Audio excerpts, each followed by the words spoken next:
Hi YouTube, Coinpicker here. Today I had a chance to drop into a thrift store that I've never been to before. I always drive by it, but never had a chance to stop and have a look. But I did today, made an effort. And from the outside it didn't look like much, but once I went in, it was much bigger than I thought it was.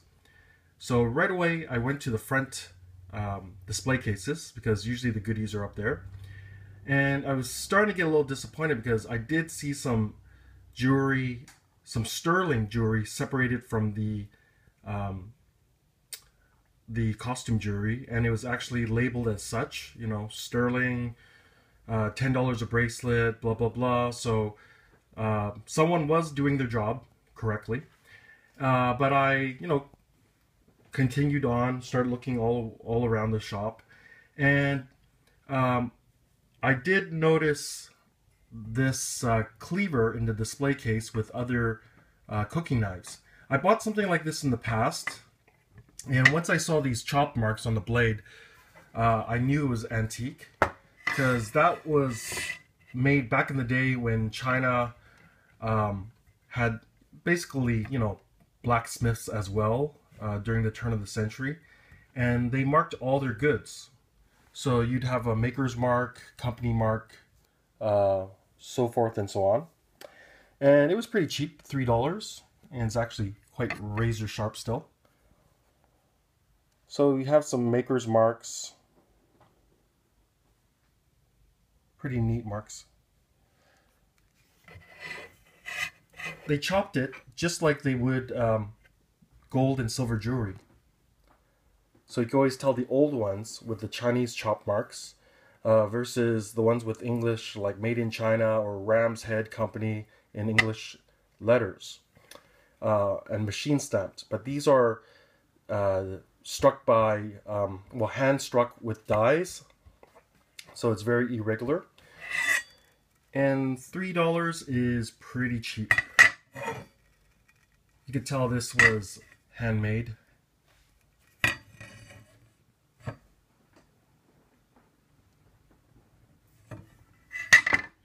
And I estimated, it's probably worth $50 to a collector.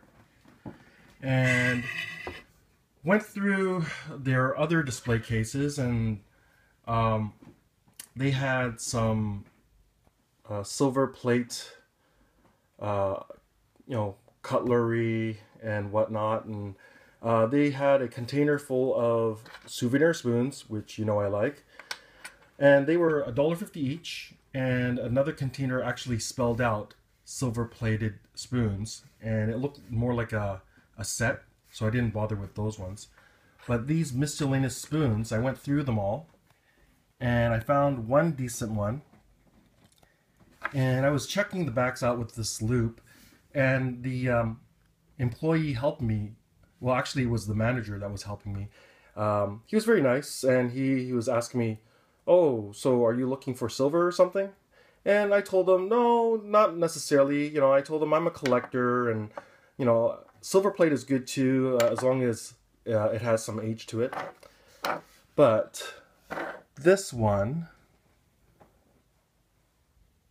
is actually Chinese export silver from, I'd say, the turn of the last century. So it's approximately, from the 1900s. Really nice design. And as I can read some, basic Chinese characters, I saw in the back this mark, and it got me really excited because if you can see here,